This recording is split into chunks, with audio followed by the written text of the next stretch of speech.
ಈಗ ಗುಣವಾಚಕ, ಭಾವನಾಮ, ಪರಿಮಾಣವಾಚಕ ನೋಡ್ತಾ ಹೋಗೋಣ. ಗುಣವಾಚಕ ಅಂತಂದರೆ ವಸ್ತು ಅಥವಾ ವ್ಯಕ್ತಿಗಳ ಗುಣಗಳನ್ನು ತಿಳಿಸ್ತಾ ಹೋಗ್ತಾ ಇರೋದು. ಅಂದರೆ ಗುಣಗಳು ಅಂದರೆ ಯಾವ ರೀತಿ, ಉದಾಹರಣೆ ನೋಡ್ತಾ ಹೋದರೆ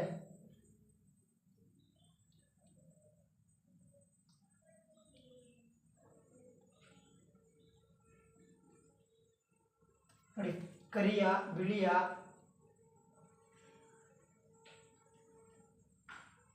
ದೊಡ್ಡ, ಈ ಥರ ವಸ್ತು. ಇದು ನೋಡಿ, ಕರಿಯ ನಾಯಿ, ಬಿಳಿಯ ನಾಯಿ, ದೊಡ್ಡ ಮರ, ಈ ಥರ ಗುಣಗಳನ್ನು ತಿಳಿಸ್ತಕ್ಕಂಥದ್ದಕ್ಕೆ ನಾವು ಗುಣವಾಚಕ ಅಂತ ಕರಿತೀವಿ.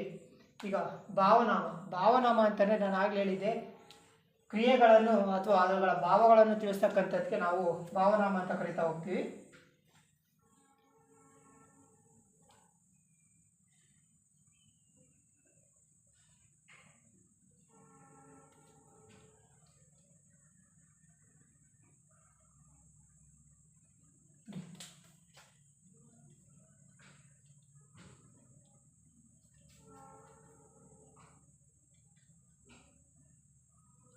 ನೋಡಿ, ನೋಟ, ಮಾಟ ಅಂದರೆ ಕ್ರಿಯೆ, ನೋಡೋದು, ಮಾಡೋದು, ಇಂಥಗಳ ಕ್ರಿಯೆಗಳನ್ನು ತಿಳಿಸ್ತಕ್ಕಂಥದ್ದಕ್ಕೆ ಭಾವನಾಮ ಅಂತ ಕರಿತೀವಿ.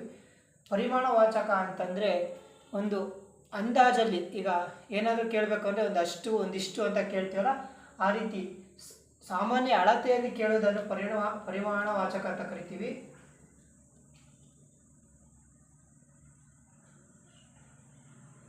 ಬಹಳ, ಸ್ವಲ್ಪ,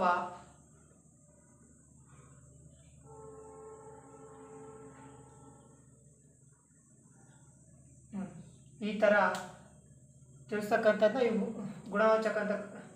ಗುಣಗಳನ್ನು ತಿಳಿಸ್ತಕ್ಕಂಥದ್ದಕ್ಕೆ ಗುಣವಾಚಕ ಅಂತ ಕರಿತೀವಿ. ಭಾವ ಮತ್ತು ಕ್ರಿಯೆಗಳನ್ನು ತಿಳಿಸ್ತಕ್ಕಂಥದ್ದಕ್ಕೆ ಭಾವನಾಮ ಅಂತ ಕರಿತಾ ಹೋಗ್ತೀವಿ. ಪರಿಮಾಣವಾಚಕ ಅಂದರೆ ಸಾಮಾನ್ಯ ಅಳತೆಯನ್ನು ತಿಳಿಸ್ತಕ್ಕಂಥದ್ದಕ್ಕೆ ನಾವು ಪರಿಮಾಣವಾಚಕ ಅಂತ ಕರಿತೀವಿ. ಉದಾಹರಣೆ ಅಷ್ಟು, ಇಷ್ಟು, ಬಹಳ, ಸ್ವಲ್ಪ, ಈ ಥರ.